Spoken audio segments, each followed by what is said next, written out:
Life is a jungle. Okay, rolling. Hello, welcome to The Jungle. I'm your host, Amberly Lobo. On today's show, we're talking to the head coach of West Coast Fever, Dan Ryan. In 2022, Dan led the Fever to their maiden premiership win, becoming the first male head coach in Australia to win a professional National League title. And his journey to get there is absolutely incredible. We find out how he went from a 27 consecutive game losing streak to a premiership winning coach. Plus, we talk lessons from loss, finding yourself, failure, journaling, manifestation, blocking out the noise, surrounding yourself with the right people, and so much more. Welcome to The Jungle, Dan Ryan. Welcome to the jungle with Amberly Lobo.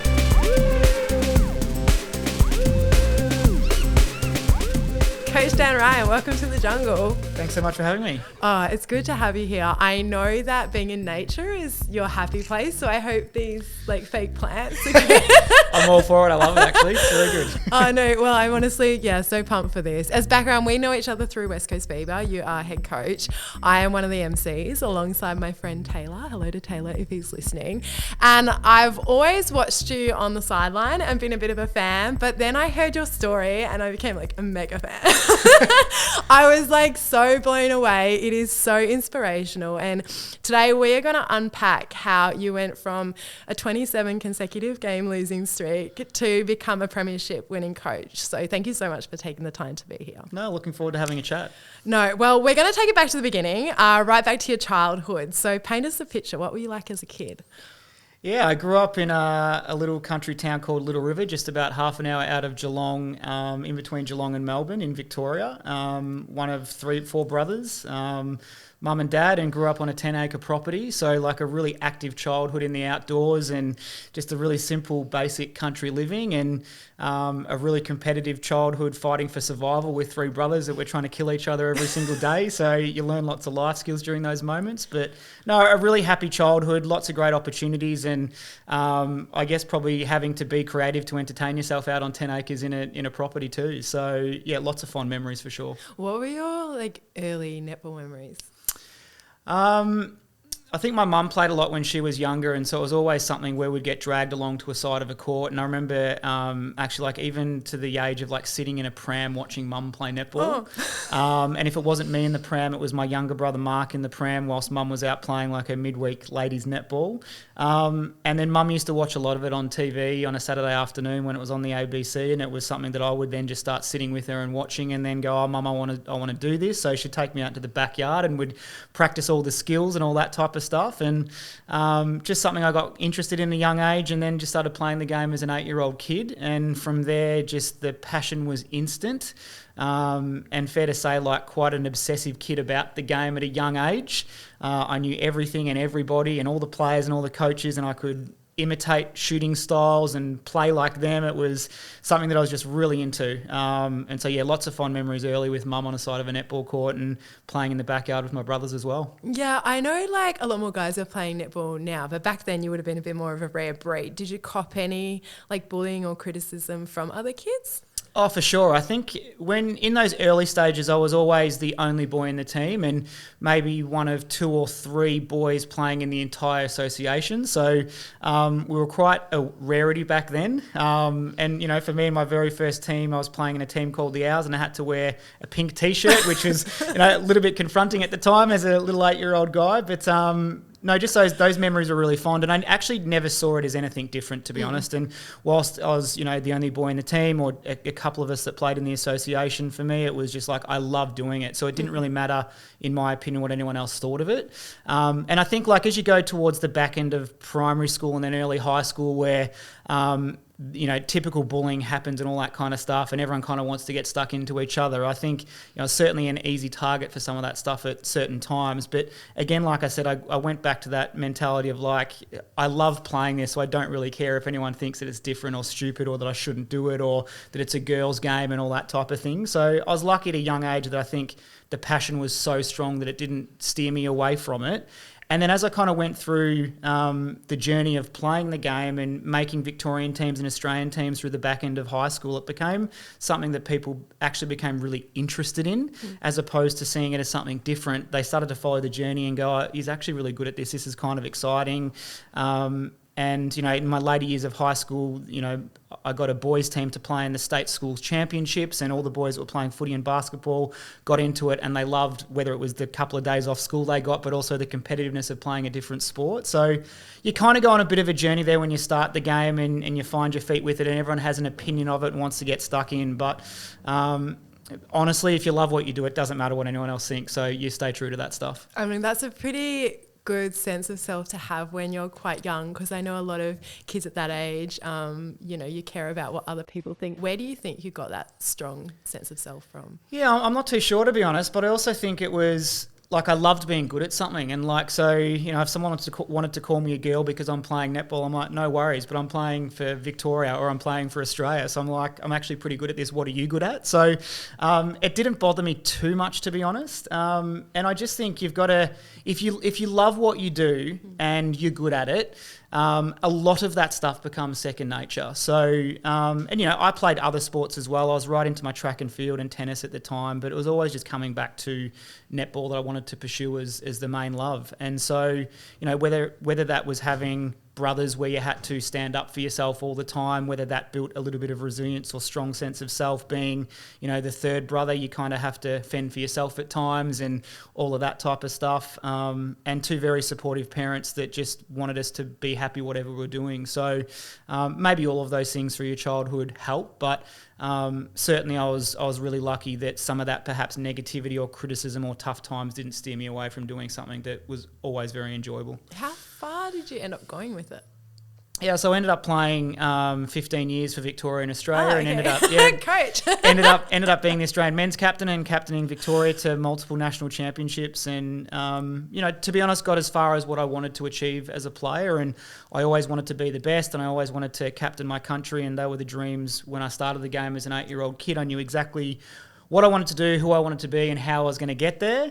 And it was a life's journey to kind of achieve all those things. So made some great friends over those years, some great experiences, learnt a lot about the game and teamwork and camaraderie and all those types of things that then I guess shaped who I've become, I guess, as a coach too. So love the playing days. The mind would love to still be playing, but the body probably holds you back a bit when you're 41 years of age. If I was to rewind back to your high school years and ask young Dan in high school what he wanted to be when he grew up, what did you want to be when you grew up? I wanted to be the next Bruce McAvaney. My dream was to commentate at the Olympic Games, and I wanted to do that whilst playing netball for Australia and captain my country and those types of things. So I've always been really fortunate, I think, that I've always had big dreams and big goals, and I've always spent my whole life working towards something and knowing exactly where I wanted to go, not necessarily sure on how I was going to get there, but the dream was always there.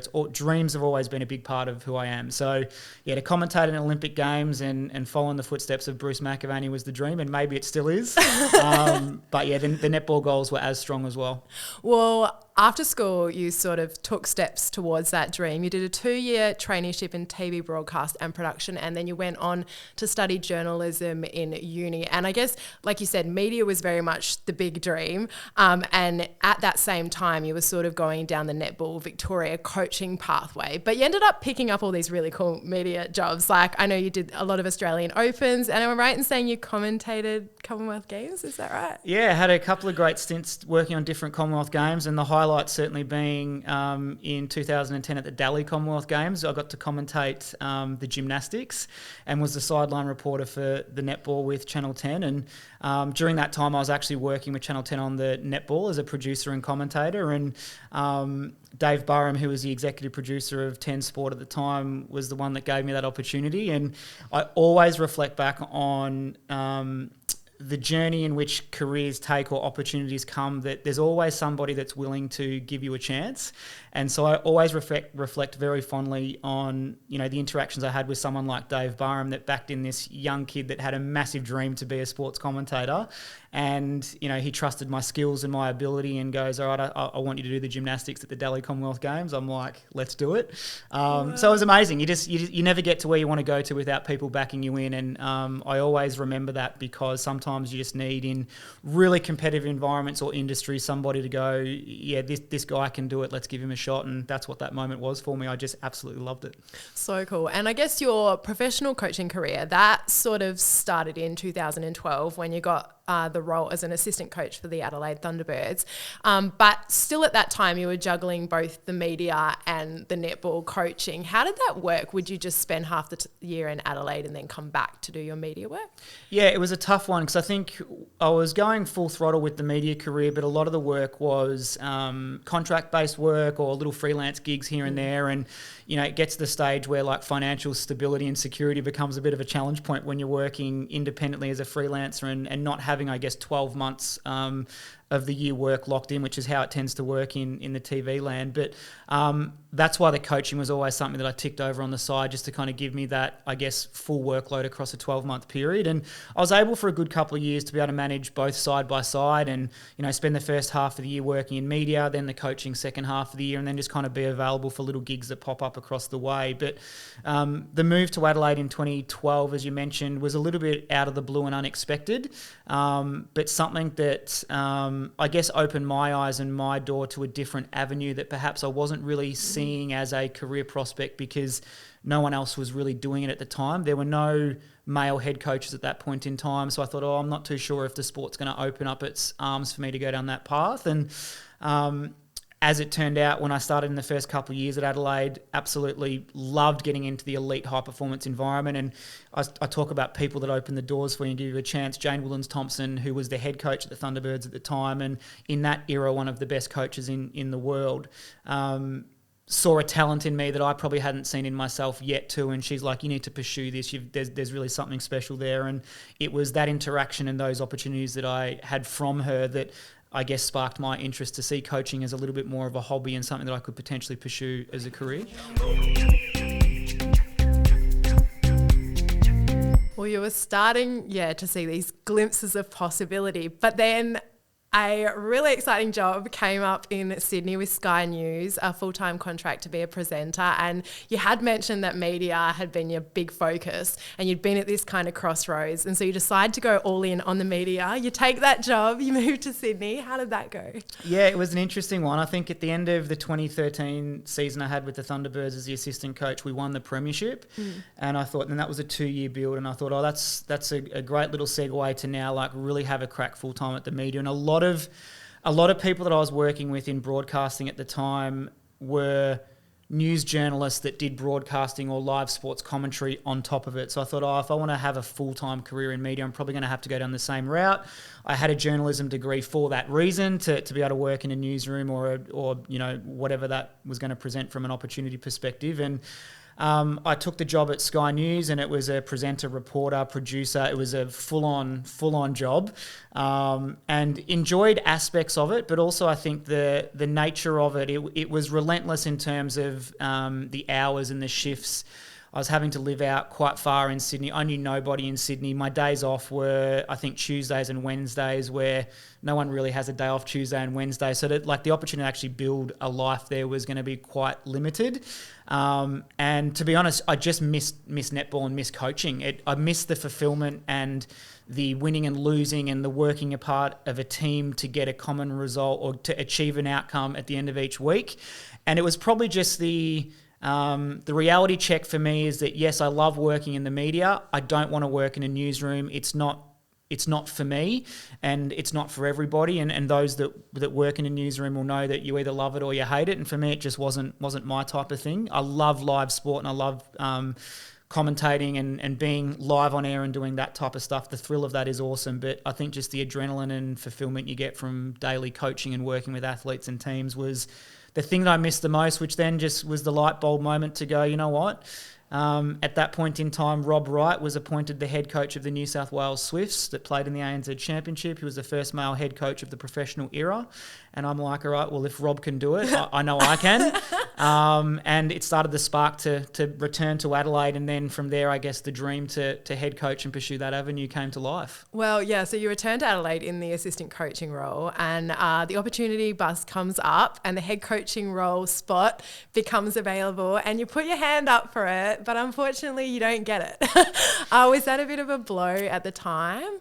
Yeah, I think at the time it was a really, really interesting one because Jane Woodlands-Thompson, the head coach, had been there, I think, for about 8 or so seasons, and I'd worked under her for 4 years at that point as an assistant coach, and had really good relationships with the players and knew the lay of the land as to perhaps what we needed to kind of reinvent the wheel a bit and take some steps forward. So absolutely applied for the job, super young in comparison to where I was at age and stage of career and things like that. But as I said, I've always been someone that's been pretty ambitious, so I saw it as a great opportunity, and I think I got pretty close but didn't end up getting it. And at the time, absolutely devastated. I think when you invest a lot of time into something and you put your heart and soul into it, naturally you're disappointed. But it was a little bit of a silver lining moment too, because what was next for me with the opportunity to move over to the UK and coach at Manchester was it ended up being like the best 12 months of my life to follow. So it was awesome. It was huge. So you got head coach at Manchester Thunder. I lived in Manchester for a bit and worked with the BBC, and it was one of the best times of my life. Like, it was such a good, like, how was your Manchester experience? It was amazing. I lived in the city centre. It reminded me a lot like Melbourne, which was home, obviously.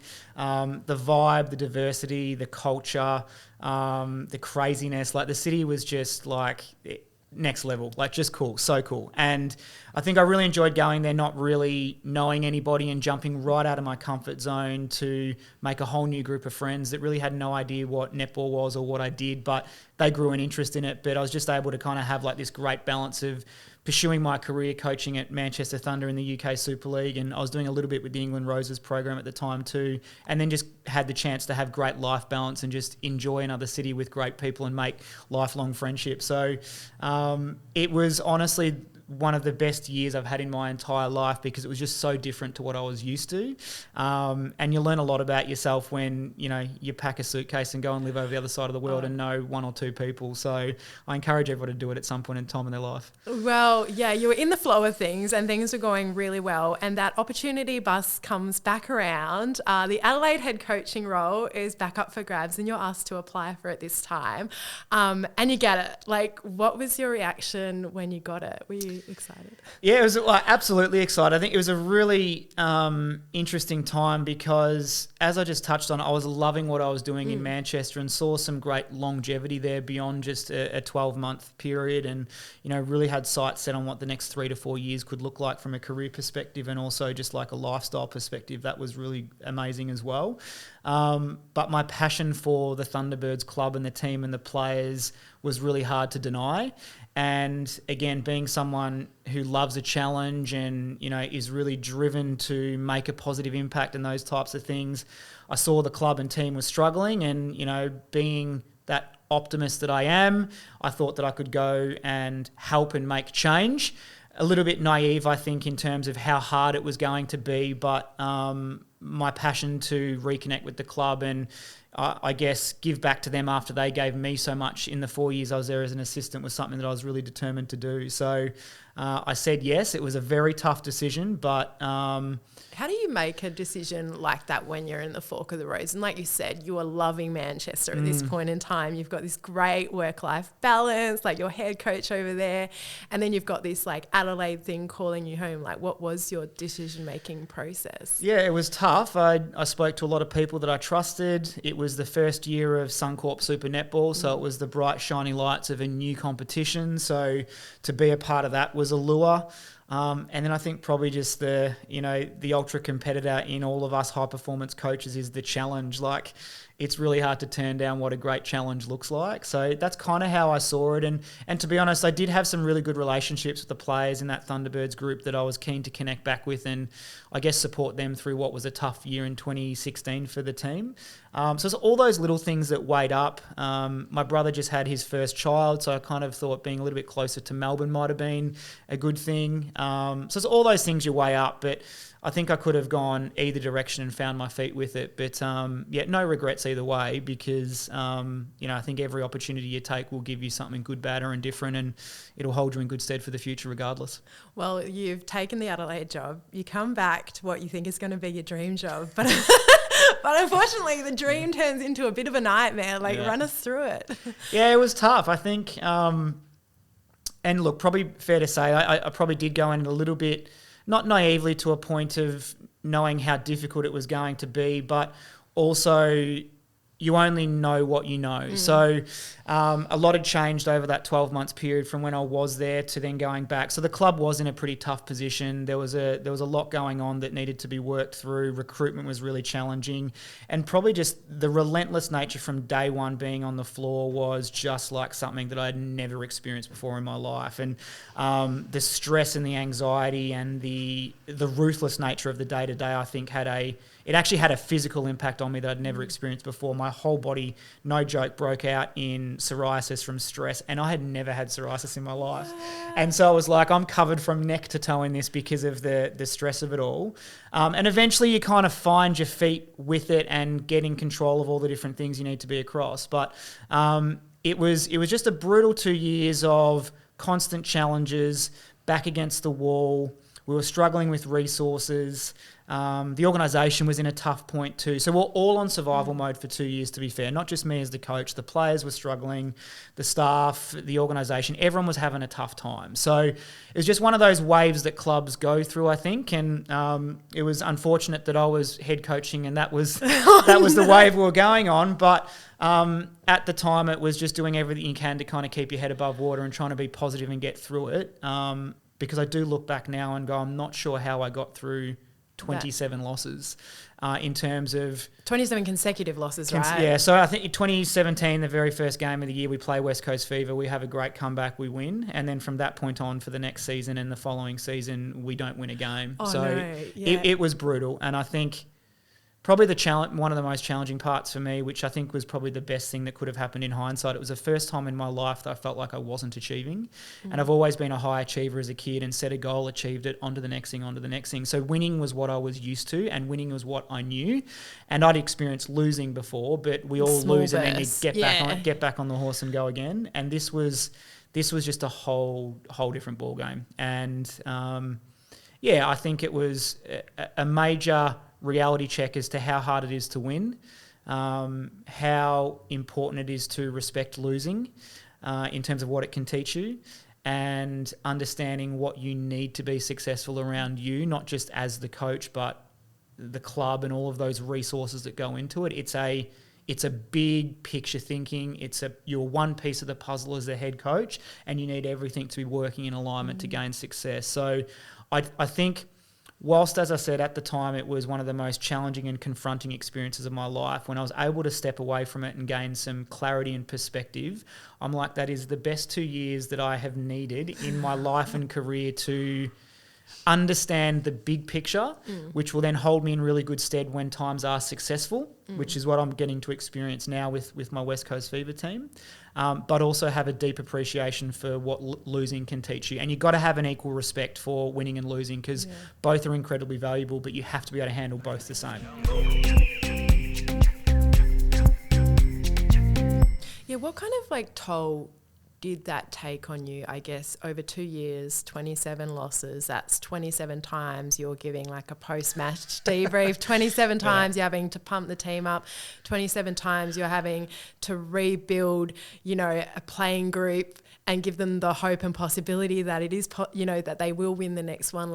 How much did that drain you, I guess, as a person? Yeah, massively. And I think it was probably the first time in my life where I ever had any form of awareness of personal well-being, mental health, energy depletion, all of that type of stuff that normally when things are going well, you don't necessarily have to be too connected to them because things are balanced and measured. And I think when, you're riddled with stress and anxiety and pressures coming from every different direction, and the mind is foggy and all of those types of things that can really impact, you do have a greater awareness as to how your well-being is tracking, where are you at with the mental health and all those aspects. And that stuff is what I became really curious about across that time because I needed to. I needed some support. I needed to look after myself because I spent so much time trying to make sure everything else was kept afloat. And as you said, the idea again of 27 post-game debriefs, 27 weeks of trying to get everyone up and about,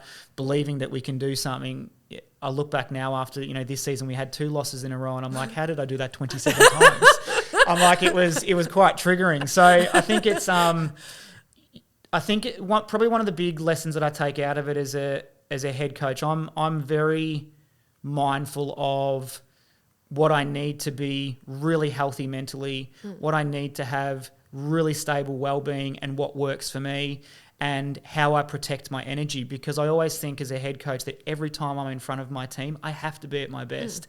So I can't be on survival mode for 2 years and think that I'm going to do my best work or that they're going to be really connected to me as well. So there's nothing more important than looking after yourself first to be able to positively impact and help others second. So those two things go hand in hand, but I think you've got to hit rock bottom in many different ways to have a respect for how important your own well-being is at times. So did you have any sort of coping mechanisms with it in that period of time? Yeah, I started working with a performance psychologist and leadership expert and well-being expert that kind of really helped me get through, and his name was Tom Patrick, and he's still my mentor outside of my environment at the moment. So the relationship that we formed was really important to me and still is to this day, and I honestly don't think I would have gotten through those 2 years as I did without having people like that just supporting.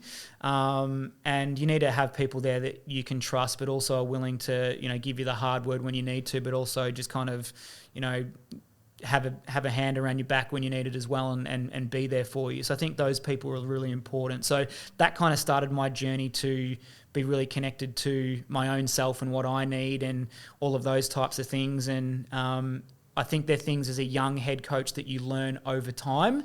But that's why I go back to what I said before is at the very start of my career as a rookie head coach at the top level in Australia, when that was my experience, I'm learning things in a 2-year period that people will learn over 40 years of a career. So I'm like, I'm glad it happened then. I don't want it to happen again, but I certainly know that it's been really beneficial for my overall growth as a head coach, a leader, and, also too as a person as to what I need to make sure I'm okay outside of being Dan the coach. What does Dan the person need to just be a good person and enjoy life? So there's always positives in those dark times. Oh yeah. I know when I'm going through, rejection or some rough times, I can get these negative thoughts pop up, what's the point? Why am I even doing this? Should I be doing something else? Is it even worth it? In that 2-year period, did that come up a bit for you? And if so, how did you sort of shuttle that down? Yeah, definitely. I think even in the first season when the relentlessness of the job was real, and it wasn't anything that I'd ever experienced before in my life. So I was trying to get my head around, is this what it's like always, or is it this what it's like now, or is this just what it's like just here? Is it different in other clubs or teams or whatever? And I think that relentlessness of it and the turbulence of it, I suppose, probably made me go, I'm not sure I can do I'm not sure I want to live this lifestyle, because coaching, you ask any head coach, it is a lifestyle that you need to be able to manage. It's not a 9-to-5 job that you can switch off from and pick up the next day. You're essentially on call all the time, and you're consciously thinking about everybody and everything and all different scenarios and things that need to get done, and you're trying to worry about yourself, but you've got to worry about all the players and staff and all that. I think that's a skill that grows over time, right? So I'm in my early 30s, I'm not sure if this is the lifestyle that I want right now. I had this great life over in the UK. I'm like, what have I done? So I think those thoughts are pretty natural, and I think I probably would have been surprised if I didn't have those thoughts. I think like the shock of how tough it was and the shock of how things were playing out and what cards were dealt with certain things and the resourcing and all that stuff. I'm like, it's the stuff like that you learn over time that becomes really important. But yeah, I think it was certainly a couple of moments there where you're really questioning. But to be honest, I got to halfway through the second season and I saw light at the end of the tunnel. I'm like, I've got some young players here that I think we're going to track up. You were delusional, coach. Yeah. So it was a tough one. Like, again, you find the positivity in it. Like, I was gravitating to it. But, the learning's just invaluable, though. Yeah, I mean, if we fast forward to now and you've had the extreme opposite end of the spectrum in terms of, like, the success, like winning the premiership, becoming the first Australian male head coach to win a National League title, if you could go back, and give young Dan some advice right in the middle of this 27 consecutive losing streak period, like, is there anything you'd want to tell him? Hold on tight. No, I think there's a number of different things. I think probably just have an awareness that the path to success just doesn't keep stepping up. Like, you don't just go on this upward trajectory all the time. There's a time where you go up and you crash back down. And I talk about to my players, particularly the younger ones that are just starting out their career, that don't expect to just go on the up and up all the time. You're going to go up, you're going to plateau, you're going to drop, you're going to find your feet again. Riding the wave is a really important skill, not just in sport, but in life to have. And everything that you want to achieve will come with ups and downs and peaks and troughs and all of those types of things. So you've got to be prepared for that. I think probably from a coaching perspective is when there's so many things going wrong that you need to fix. Same thing, I guess, in a life perspective too, is prioritise what's most important right now and invest your time in just a couple of things as opposed to thinking that you have to fix everything, because you can't do that. So I think just kind of cutting your losses at times and putting your attention into a couple of things that might shift some other things as well, but prioritising what's most important. And probably, I know it's easy to say now, but hard at the time, is keep finding the joy in it, because we choose to work in professional sports for careers and play the game at the highest level because we love it. So you got to find the joy even when it's really hard to find it. Were you able to find the joy in that 2 years at the time? To be honest, there were parts at different times where, like, I did find great satisfaction and fulfillment at different times, and whether that's backing in a young player and seeing them get better and better, even though we might be losing by 10, 15 goals, the improvement of a player's own growth, but the team not winning, I still think is something that you celebrate. So, finding that connection to celebrating the little wins when the big wins might not be there, but it's those little things over time that the big wins will fall into place. So, and again, just for me to be able to back up week after week as a head coach and go, all right, guys, we can do this. Guys, we're prepared for this, we're prepared for that. I think just that resilience that was built over time, I think, is something that was pretty important too. Well, at the end of that 2 year period, it's 2019, you've now got the 27 losses under your belt. Like, how were you feeling as a person at this point? Were you like a shell of yourself? Yeah, I think I probably at the time didn't realise how much of an impact it had had on me until I had time and space to step away and really reflect, because you are just in the washing machine of what's next when you're in a daily grind of a high-performance environment. So I touched on before, survival mode is what it felt like, and it's what's next, just to kind of get through everything you need to get through. And you very rarely get that moment to catch your breath, step away, reflect, take it all in and move forward. So once the contract finished up, I had a 2-year contract and saw that out, and that was straight away then pack up the apartment, move back to Geelong. I moved back into my mum's place, 34 years of age at that time, a mountain of boxes and household items and all that kind of stuff. And I'm kind of sorting through all of my possessions and everything, and really having that realization is that a lot of the attributes that I respected in myself, or that I really admired in myself, or that I knew that made me me, had really diminished. And that's when the reality of the impact, I think, had started to set in. And it was then the reality of, like, life circumstances. Okay, what are you going to do now? Because who's going to want to hire a head coach that's just lost 27 games in a row. Like, it's a really interesting concept, right? So I'm like... It's not something you can bury in your resume as well. You can't really hide that. And you can't hide away from it. And again, I really comfortably talk about it to any coach that wants to have the conversation with me about it, because you got to own all parts of your story. And like I say, my gratitude for those 2 years is incredibly high now for what it's taught me. And if you're not prepared to endure the hard times as a head coach, you don't deserve the good times as a head coach. So I think that's something that I'm really passionate about, and absolutely own that experience, and would absolutely do things differently, and would absolutely demand more things around me and those types of things. But you only know that through experience. And at the time, I had no idea of that stuff. So you just kind of make sure that you take all the positives in that sense from it. So I certainly, for 12 months after that 2019 period, was certainly a year of soul searching and self-discovery in a number of different ways, and kind of trying to reconnect with myself, but also probably acknowledging that I was struggling, and it did really impact me because I'd never experienced losing like that in my life. And it was the first time in my life I probably felt like I was a failure. But I was absolutely determined that as tough as it was, and as, I guess, negative as I was feeling post that, I'm like, I need to make sure that this is the start of me, not the end of me. So I had to get back into coaching as quick as I could. I know, which is ridiculous. Like, I mean, you would have been forgiven for like sitting in a corner and crying for a year. There's probably a little bit of that.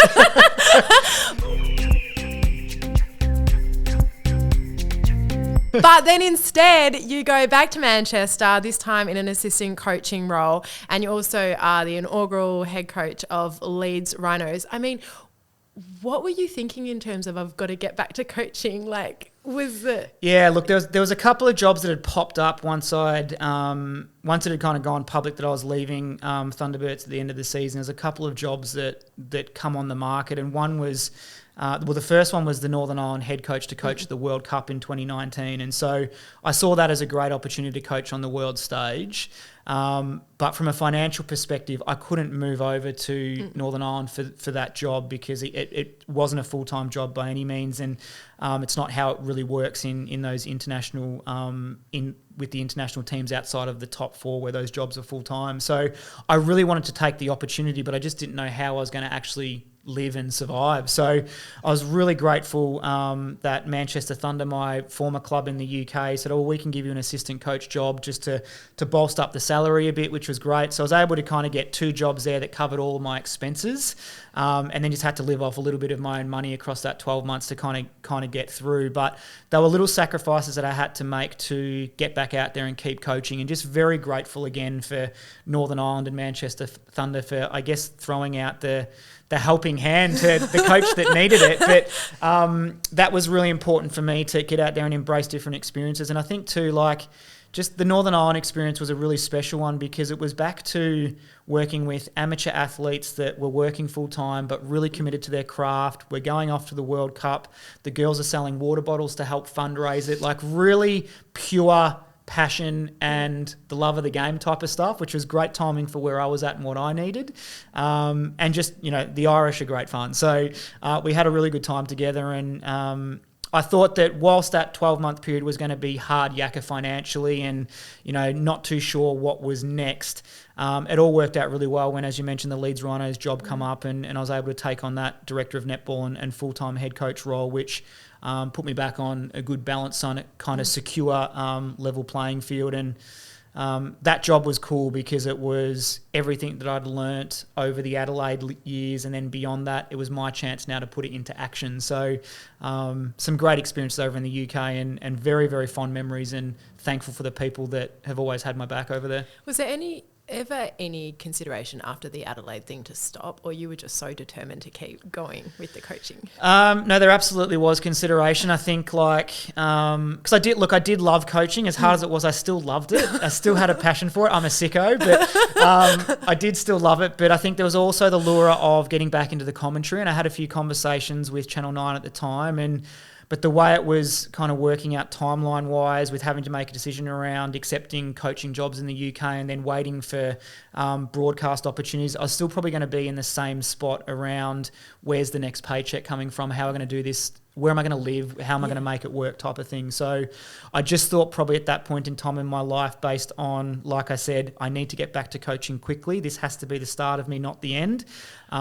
It was the best decision I made to get back into it quickly. And I think I've spoken to a lot of head coaches who've had those rough experiences, and getting back on the horse and getting back to the grind and the graft and the craft of the job is really important, where you don't then overthink the experience and lose your confidence. So I definitely made the right decision, but also probably lucky that I had dual careers to have some options if I needed it. Dual careers though, but I feel like media and coaching are like two very uncertain cutthroat careers. Really, so your options were just, uncertain here, uncertain here. Do you have any tips for people that are in either early stages of a coaching career or a media career on how you navigate the uncertainty and the lack of contracts and the generally very low paid roles? Yeah, I think the biggest thing is I love using the word awareness. You have to be aware of what you're getting into. So I remember when I first sat in front of Dave Byram as the head of sport at Channel 10, and I'm like, I want to be a commentator. I want to do this. Netball's the passion. Love the Olympics. Love the Commonwealth Games. And he said to me, it's a really competitive industry. Not everyone makes it. Everyone wants to do it. Not everyone's cut out for it. And it's just like you've got to know the lay of the land and be prepared for it, because you have to be able to handle rejection, not get a job, be out of work for 4 months, keep knocking on doors, email strangers that are in positions that employ people. You need to sell yourself and find your opportunities. And I think I always go to coaches that make it and people that work in media that make it are so self-driven because they go and create their own opportunities and chase them. It's not an industry that comes to you. No. You've got to go find it. Oh, all my jobs in the media, I've generally created the role. Yeah. Like I've been like, hey, you need to hire me for this. They're like, do we? I'm like, yes. Yeah. It takes a real level of like conviction and gusto and confidence, and then a work ethic to back it up. And I think it's really important. So yeah, don't sit back in life and wait for someone to give you an opportunity. Go out there and create it and find it and make the stuff that you want to achieve happen. That's how it works. Yeah. Well, back in the story. So you're back into the coaching. You're overseas now in Manchester, juggling the two jobs, and you have a bit of spare time. So you decide to do the Camino Trail, which my brother has done and he loved, and it had a huge impact on you at the time. So maybe could you, for context, explain what the Camino Trail is and why you decided to do it? Yeah, the Camino de Santiago is an ancient pilgrimage walk that starts in the foothills of the Pyrenees in a little town or village called Saint-Jean-Pied-de-Port in France. And essentially it's a walk through all of northern Spain, and you end up in Santiago de Compostela at the Cathedral of St. James there in the square. And essentially it's an 800-kilometre pilgrimage walk through the most unbelievable scenery and terrain, all through little villages and big cities. And it's the most incredible life experience that I've ever had. It's obviously really well known. People do it for all different reasons. It's an adventure. It's a spiritual awakening. It's a saviour. People do it for religious purposes. People do it for fun. As I said before, adventure, travel. It kind of ticks all of those boxes. And a lot of people do it alone. It's a solo trip and a solo experience that most people see it as. A lot of couples will do it, or groups of people. But it's one of the most simplistic things that you can do to be really connected with nature and yourself. And for me, it was the most life-enriching, life-affirming experience I've ever had. It was just amazing, and it was so simple. Wow. So what was your reason? Like, what pulled you in to do it? It was an adventure, was it? No, it was... I saw the movie The Way back in about 2010 maybe, and it's a great movie. I encourage everyone to go and watch it. And from there, it just sparked something in me that was connected to it and felt really passionate about it. And I'd always thought about it over the years and done a bit of research. And I literally got to the end of my commitments with Northern Ireland and Manchester Thunder at the time, and had some spare time. And I just thought about it, and I bought the plane ticket, and the next day I bought the backpack, and I'm off. Oh, wow. And so it was instant. But it was like this. It was at a time in my life where I needed time for myself, with myself, to think and reflect and just put myself out of my comfort zone. And a lot of people say, and this sounds a little bit airy-fairy, but a lot of people will say that they feel a strong pull to it or called to it. And I think the fact that in the space of 24 hours, I'm like, I'm doing it. I booked the flight. I got the backpack. Like, it was just this sudden surge of going, you're doing it. Now's the time. Get going. Wow. And it turned out to be like just the best experience I've ever had. Yeah. Like, what happened on it? Like, what was your... I think it's a really basic thing, 10 kilo backpack and you're just walking. And it's an experience where you do it alone, but you're never alone. And you're walking with people from all over the world. And you're having moments of great mindfulness and great states of meditation as you're walking along, and you're just deep in your own thoughts and thinking clearly without distraction. You're really connected to the sound of your feet on the gravel, or you're hearing nature. You're taking in all of the scenery, and then all of a sudden you're walking next to somebody and you're having the most deep and thoughtful conversation you've ever had in your life with a total stranger.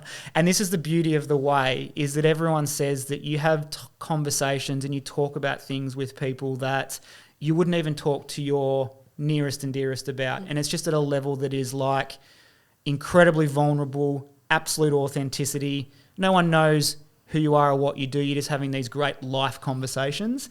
And I had these random experiences where I'd be deep in thought about something for a good couple of hours whilst walking, and then I'd meet someone that'd be next to me, we'd chat away, and they would ask me a question and it was really connected to what I was thinking about. And that happened all the time. And it's one of those experiences where you just kind of surrender yourself to it and let it be. But the conversations that I had, the people that I met, the reconnection I had, I think, with myself in terms of, I had a little bit of a philosophy through the walk around, I'm going to walk away from what's been and I'm walking towards what will be. And that was kind of my little mantra throughout it all. And just the impact that the people had on me that I met along the way, lifelong friendships that I'm still in touch with today, and the depth of conversation with some of those messages or learnings being really present in my life today. Like, it was just amazing, and all you're doing is walking with a backpack, talking to strangers that become like family when you're out there. Like, it's really, really cool. Well, if you had to distill like your takeaways from that experience to a few key things, what would they?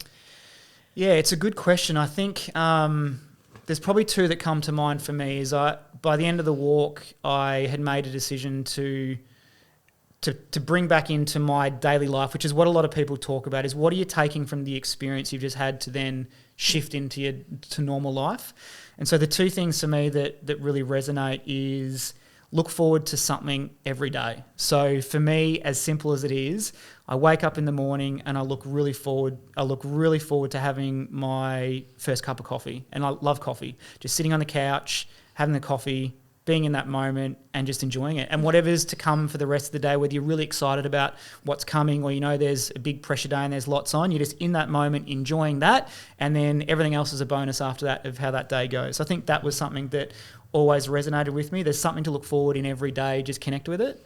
And then the other one is like this great concept of living the dream, and like, what is living the dream? And I think for me, I spent a lot of time thinking on the way around. Probably when I was in the Adelaide job, everyone's like, oh, you're living the dream, it's the dream job. And I'm like, well, it's a nightmare.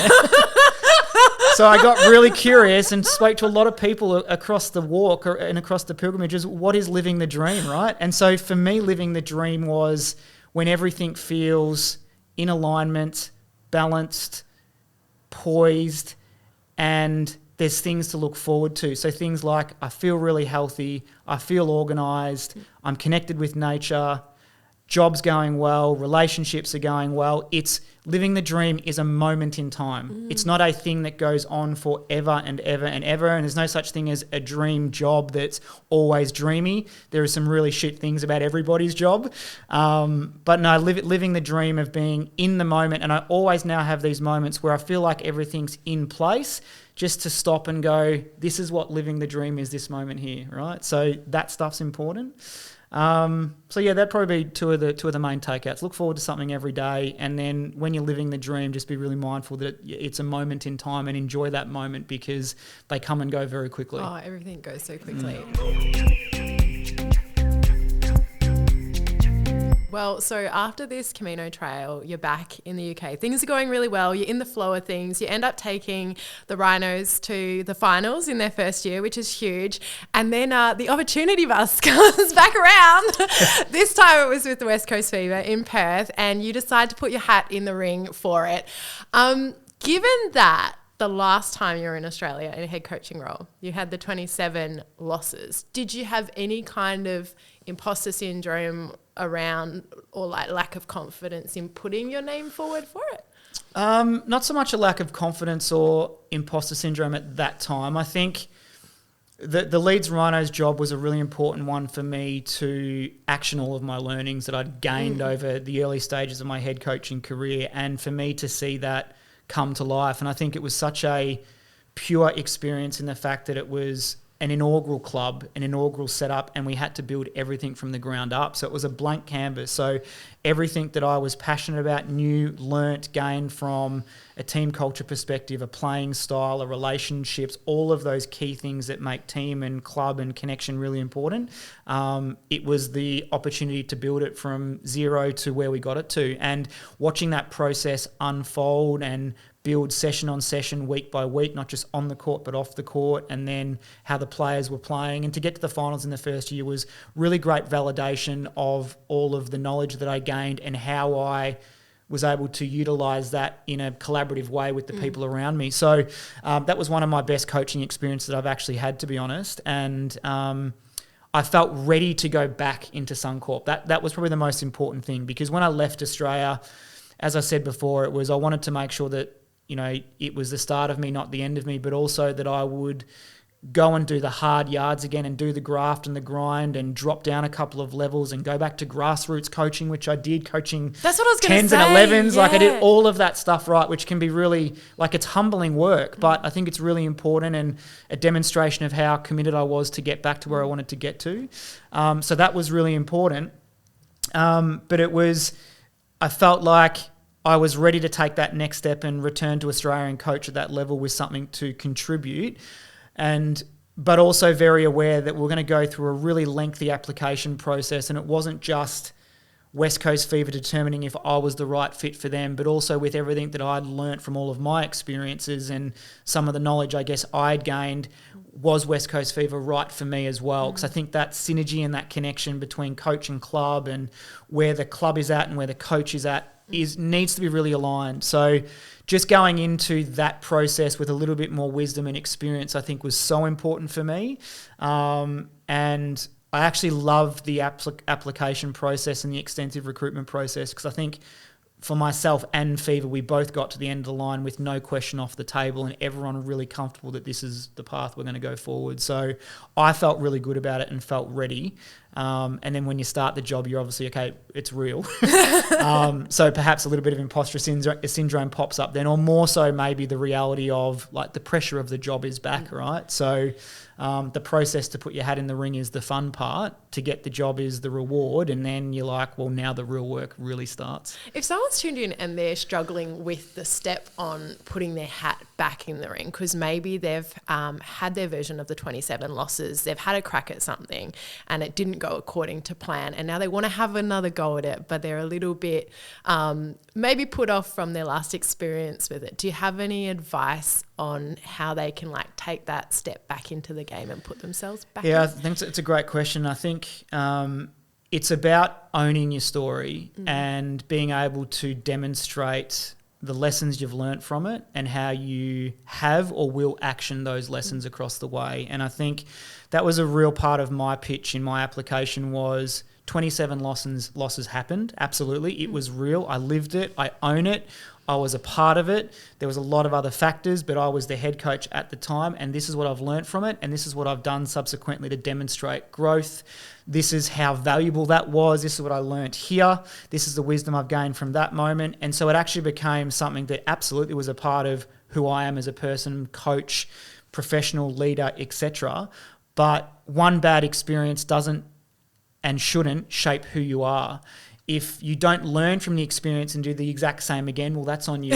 But if you take all of the lessons, I'm a massive believer that you will learn the most valuable lessons in life in your hardest times if you're prepared to look yourself in the eye, ask the difficult questions, dive deep into your soul, so to speak, and go, what will I do different next time? What do I need? Who do I need around me? What does it look like? All of those types of things. Then you give yourself a best possible chance. So never shy away from one bad time or one bad moment, one bad experience. There's lessons to be learnt in it. And if you can articulate and demonstrate what those lessons are and actually action them, you are better off than what you were before that experience that was a tough one for you. So get back up and go again and action the learnings. It's really important. Yeah, I always say to myself, pain is an opportunity to grow. So whenever something comes up, I'm like, okay. Yeah, absolutely. Here we go. Go for it. Well, you got the job at West Coast Fever, and then you take them in your first year to the finals. They win their maiden premiership, and you become the first Australian male head coach to win a National League title. I mean, congratulations. Thank you. It's huge. It's so crazy. Like, tell us about that day, the final, and winning that moment. Yeah, it feels like so long ago, to be honest, and I think it was just a surreal day and a surreal experience. And I think, I was really fortunate that I got to step into a club and a team that was really high functioning, that was in a really healthy spot. They'd successfully been making finals the years leading up. They'd been to grand finals the previous couple of seasons beforehand, and they were so close. They just hadn't quite got across the line to win their first ever premiership. So I knew stepping into the job that for me it was around adding value to what was already in place, freshening a few things up, but not coming in feeling like I had to reinvent the wheel or change things. It was all kind of sitting there with the potential. My job was to bring the potential into performance and get us to where we'd never been before. And that journey was a really cool one to go on, with a great collaborative approach from all staff and all players to buy in, and everyone playing their role to achieve that, and everyone obviously before as well playing their role to get the team and club where it was to that point in time. And grand final day was just like the alignment of the stars. Like, it was just amazing. We got to host at RAC Arena, almost 14,000 fans there, capacity venue. It's decked out in green. It's the greatest netball fandom that I've ever seen in my entire life. It was just significant. And grand final day, we played the best netball statistically and behavioural wise and confidence wise that we'd played all year.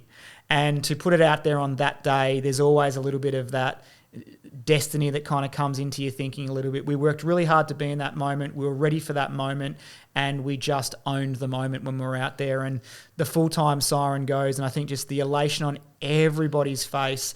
We weren't just celebrating for each other as the team. We were celebrating for the 25 years beforehand that had tried and got close, that had been starved of success in the early years. And it really was a victory for Western Australian netball, to be honest. And you could really feel the weight of that a couple of days after the win, where you'd be crossing the street and an old lady would go, "Well done on the win," and she watched it. Or you'd be at grand final day and there was a member in the crowd that had been with the club since 1997 when Perth Orioles was first launched, and they struggled to win a game, and there she was 25 years later at the grand final watching Fever win their first ever premiership. So I think it was just that connection to what it meant to so many people, and a surreal moment when you dream about it, whether it's as a coach, a player, a staff member, a general manager, a fan. When it's actually in front of you, it's just surreal, just surreal. Yeah, pinch yourself, especially after where you had come from. I mean, the 27 losses off the back of Adelaide. Did you think back then a premiership was? Well, you hope. You hope. The optimist in you probably thought you'd get it that year. Yeah, look, I think that, to be honest, that probably held me in really good stead to just be game by game. I obviously knew coming into the Fever job that it was, the expectation was to win. And so I had to really shift a mindset from, coaching a team of 27 losses where winning becomes a little bit more of a difficult task, to then coaching a team where winning is the expectation. And the pressure of having to win all the time is also quite strong, similar to losing all the time. It's a very different relationship that you need to have with pressure. And I think for me, it was having this great connection. I always say to my players is have a healthy relationship with pressure. You've got to be able to absorb it and endure it and work through it and keep clarity and all those types of things, because to win at the highest level, pressure is a part of the process. So that was really interesting. I remember vividly on grand final day that I always go for a game day run, and I was out in Bells Rapids the morning of grand final day, and just randomly on the playlist they have all these different songs that would come on, but it just kept coming back to this one song and this one song and this one song, really randomly. And then as I'm driving in... Wait, what was the song? The song was Keep a Dream in Your Pocket by the Seekers. Oh, okay. And it was the favourite song of my Omar and Opar. And my Opar had passed. My Omar had passed in that year, and my Opar had passed previously, and so it was really interesting that song kept coming back. And then when I was driving to the game, I saw a number plate that said Xiang, which was the name of my best friend I made along the Camino, who's from South Korea, Wow, and I had never seen that name written anywhere. It was the exact same spelling. It was just bizarre. So you're kind of having those little moments, and for me, it was just like, I don't know, just kind of a little bit of you've worked so hard to get here, like from an individual perspective in terms of your own journey, and then you bring it back to team and you're like, oh, this team is ready. They are ready to take this next step. So that was kind of the message to the group just before the grand final is you've done all the work, not just now, but all those years beforehand to have the near misses and all of that type of stuff. That is the stuff that has built you to be really ready for this moment that's right in front of you, and you should all have great confidence to get out there and know that your mind and body knows exactly what's required to get it done. So just go for it and play and be great. And that's how it played out. So yeah, always lots of strange things happen in those types of moments. But it was a lifetime's work for a lot of people, I think, to get to that moment in time.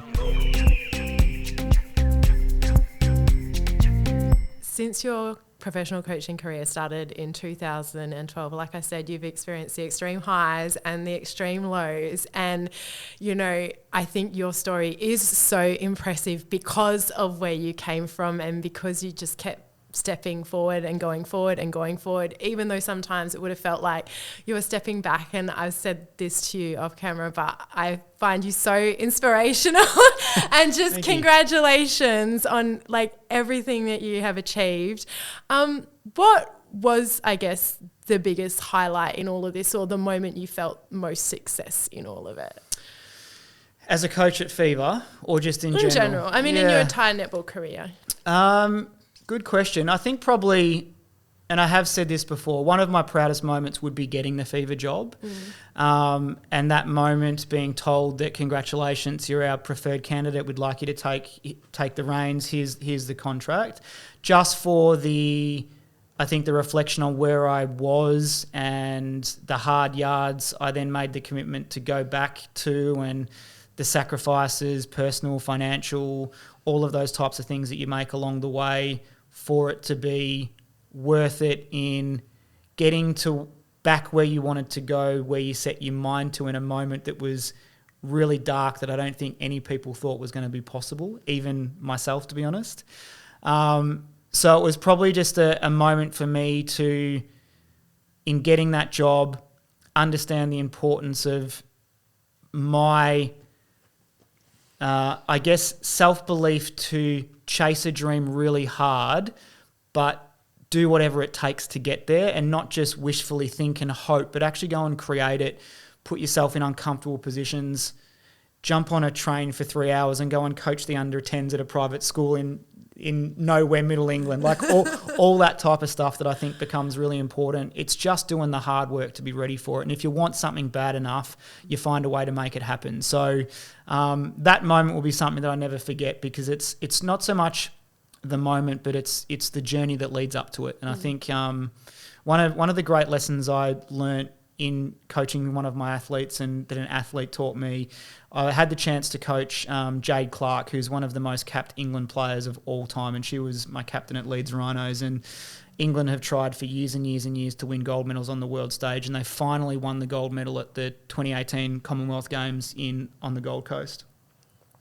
and she thought that her whole life was around winning the gold medal, that was going to be the moment. And, you know, she shared the story with us that it wasn't winning the it wasn't the gold medal or that moment of winning that was actually the thing she was connected to. It was the reflection of the 30 plus years before it that actually got to that moment. So I think it's just the journey is everything that I find really inspiring and challenging and, you know, inspirational and aspirational, all those types of things. So the outcome in the moment is like it's fleeting. It's fleeting, and it's all the stuff that you learn along the way that hold you in really good stead that you actually reflect back on. It's not so much the win or, you know, getting the job. It's everything that led to that moment that is the most important part. At what point did you feel like you had made it as a coach? I think, to be honest, you probably never think you do. I think there's probably more levels of comfort and confidence in the job, and I think I'm certainly in a pretty sweet spot at the moment. And I love what I do at West Coast Fever and feel incredibly supported.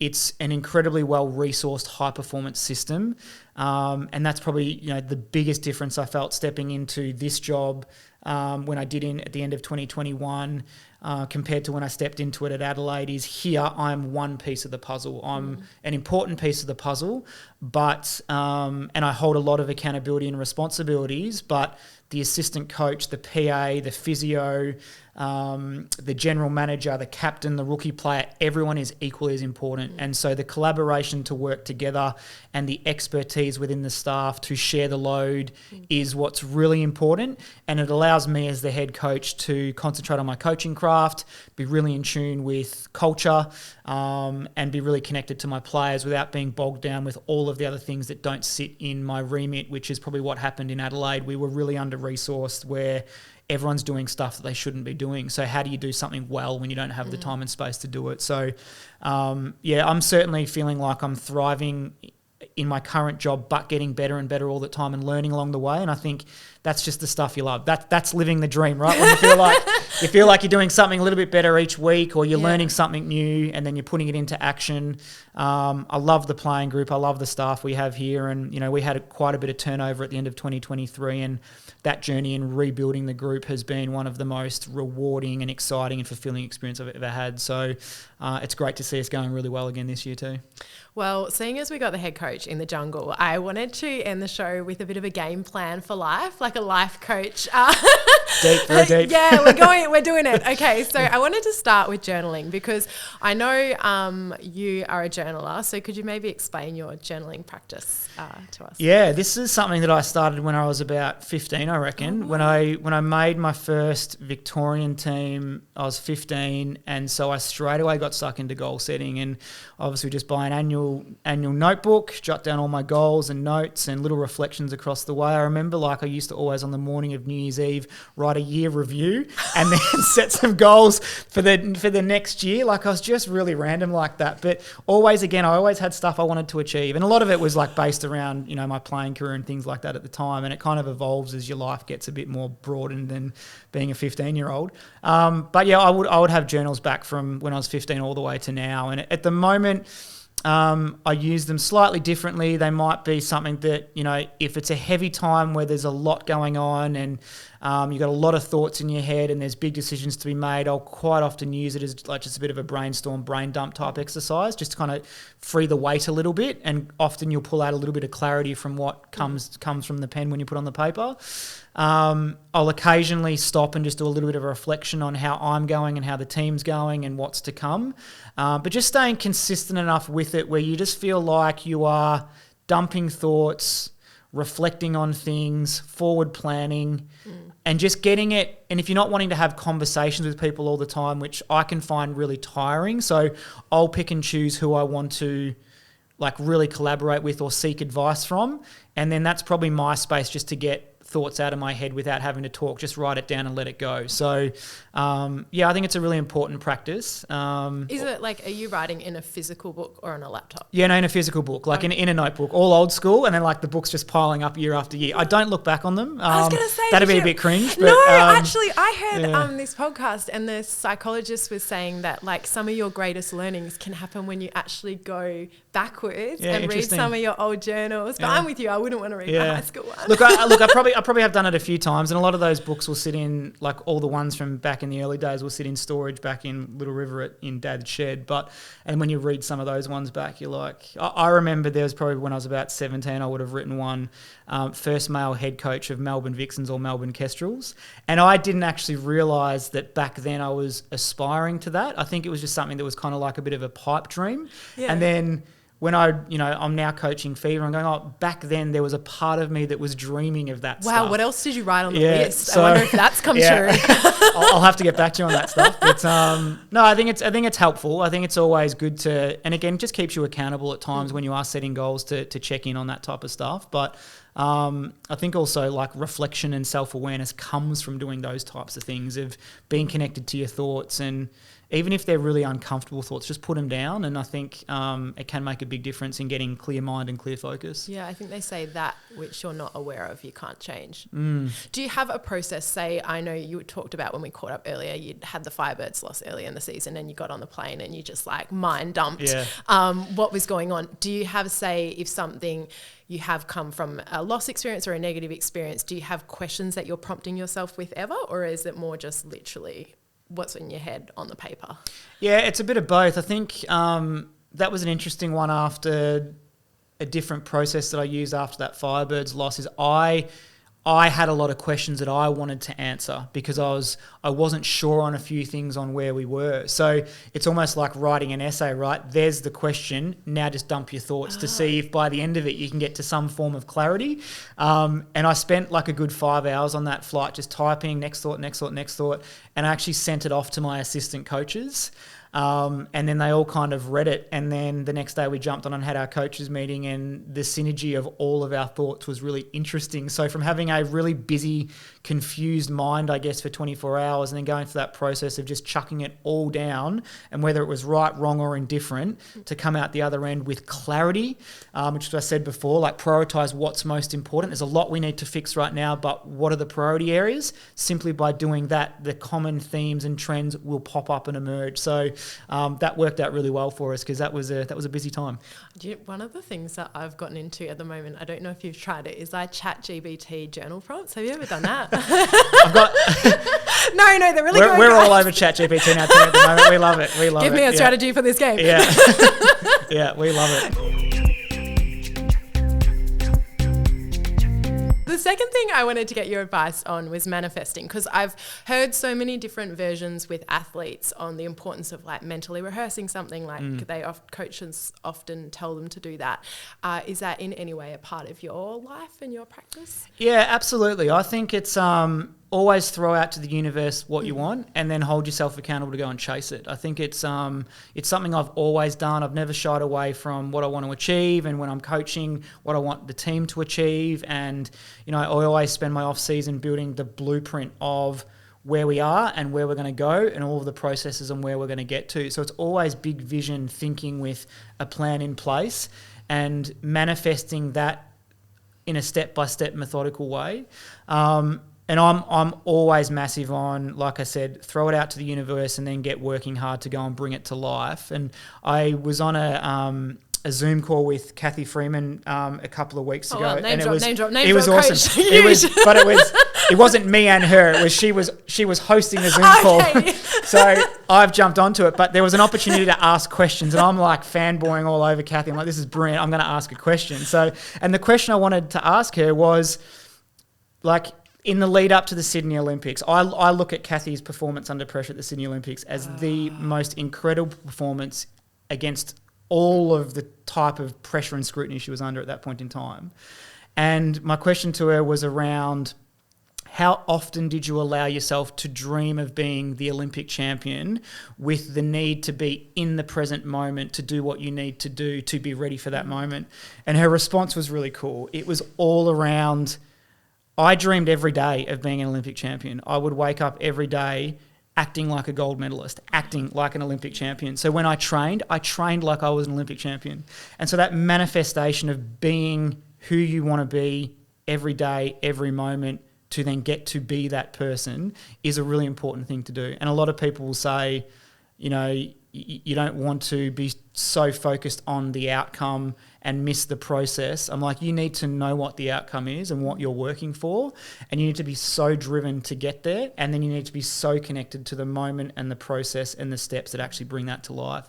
But don't shy away from saying you want to be a premiership-winning team or a premiership-winning player. We all do. What we do to get there is most important. So act like a winner, act like a champion, play like a winner, play like a champion, and see if you can bring it to life and make it happen. I heard it put really like beautifully the other day. It was like become the dream. So like embody that dream, like go for the Oscar and like just act like Why not? The next thing I wanted to talk to you about, I was speaking to some of my friends who are coaches and asking what they would ask you, and what popped up a few times was dealing with the noise, because you work in a job that's super interesting, but also that so many people would have an opinion on or want to talk to you about. Like, how do you cope with dealing with all that noise? Yeah, it's a great question. I think probably similarly to a lot of other skills in coaching is something that you learn over time and that you get better at in managing over time. Because I think what you have to learn is what your boundary is, personal boundary, what is positively impactful and what can become a distraction for you as well. And I think that's been something probably over the last 4 years that I've become really disciplined or connected to, that makes a big difference to my clarity of thought, my conviction of thought, and just peace of mind, to be honest. Because I think anytime you have a job in the public eye that people get to watch on a performance stage or anything like that, whether you're a coach or a player, everybody has an opinion on what you do and how you do it.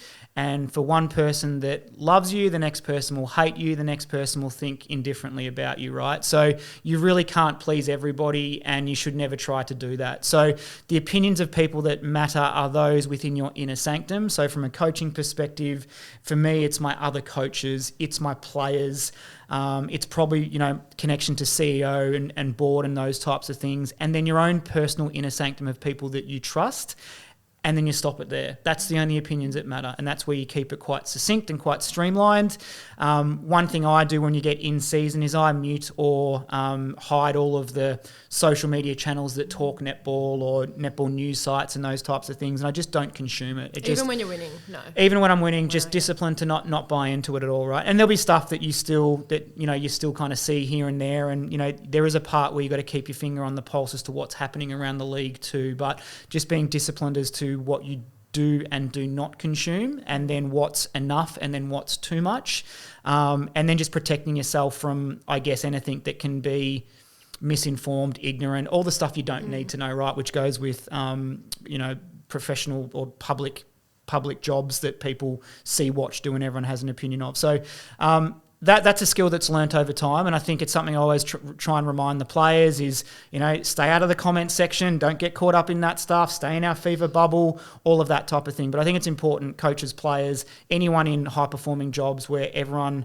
the majority of people, tall poppy syndrome is pretty common, right? When you're doing well, everyone wants to see you come crashing back down to earth, right? So you got to have some boundaries, and you got to know what works for you and what doesn't, and do everything you can to just make sure that the information you are bringing in is purposeful, and that you're trusting the sources that are bringing that information in, and know that it's okay not to be pleasing everybody. That's not your job. It's you and the team that matters most. So that's a journey, but I feel like I'm in a really comfortable place with that now in my role. How about the people that you surround yourself with? Are you quite picky or like with that? With who you're... Yeah, definitely. I think I've got a lot of mates through netball, so they're educated, so I'm happy to have like good netball chats with them. And I've got other people that are really invested that don't necessarily know the ins and outs, so our netball chat is quite limited. My friends and family know after a game that I'm probably not too keen to hear their opinions of what they thought of the game, so just pat me on the back and say well done or bad luck, and then let's just kind of leave the conversation there. So I think it's just those kind of boundaries is to know what's important for you. But I think you've got to have, like I said, your little support system has to sit within your inner sanctum that are living it every day. Like they're the people that know. And then you're probably, from a head coach perspective, just a couple of mentors or respected advisors on the outside that know you as a person and that will give you the honest truth. So they'll either validate what you're doing, which gives you great confidence, or they might challenge a philosophy, a thought, or an action or something like that. And because it's coming from a good place, you really respect it and you listen. So you don't want people that just say, yes, well done all the time. And you also don't want people that are just going to criticise all the time too. So you got to get that balance right. And I've got some great mentors both here in Perth and afar that I will lean into every now and then just to kind of check and challenge and use as sounding boards. And I always feel $1 million after chatting to them, even if the feedback is quite direct and honest or quite empowering. It's you got to be able to take both of it and not just feel good from the good stuff, but get some good validation from a bit of healthy, tough love and criticism too from people that you respect. I'd love to get coaches' thoughts on if someone's like having a bad day, like bouncing back from a loss. Like obviously you've had to do that in a game situation, bit of an expert with the 27. As you keep reminding me, thank you. Yes, throughout this thing. If someone is having to come back from something, do you have any coaches' tips on what you would do? Yeah, great question. I think things can change in a moment. Like in an instant, things can change, right? So you might be having a bad moment of a day, and that moment might extend for a couple of different moments, and then something great will happen and the bad moments are gone. And, I look at it from to connect it back to what I do in my job is, you might have a couple of rough patches in a game, but just because you've had one bad moment doesn't mean the next moment's going to be bad and the next one. So disconnecting the moments is really important. Let it go, right? Because it can take just one moment or one moment in time or one instance to totally shift. You might have a really crappy morning and the best afternoon of your life. Like you just never know, right? So I think it's always that mindset, knowing that things will change really quickly, and they always change and they always do. And even when you're in a really good patch, enjoy it. Something's going to happen at some point that kind of brings you back down to earth, but then something's going to happen that gets you back to where you want to go to. So just be patient, chip away, and always kind of put your eyes forward to the next thing and be positive, knowing that things will always change at some point in time. I could do this for ages. Just keep going with my other personal life questions. Get down what else you got for us? What else dating. Let's go. No, but I'm so conscious of your time because we are in the netball season. But again, I wanted to say thank you so much. I think we've been life coached. It was amazing. For someone who has achieved so much, what is success? Like, how do you define success? How do you define success? I think success is probably just the feeling of progress, to be honest, and moving forward and feeling like it's okay to consolidate and be consistent. And little incremental steps forward are great signs to walk towards success. And success will mean lots of different things to everybody, and probably connected to what I touched on before. The end result is a moment in time of success. It's all of the little wins along the way where if you're really connected to that and feel enriched and empowered by those moments, they will help you to get the ultimate success. But remembering that the ultimate success, again, comes and goes very quickly. So be in the moment and enjoy it, and then get excited about what's next and the next thing that's going to come your way. So the little things are the big things. The little things will make a difference over time and become the big things. Oh, that's so true.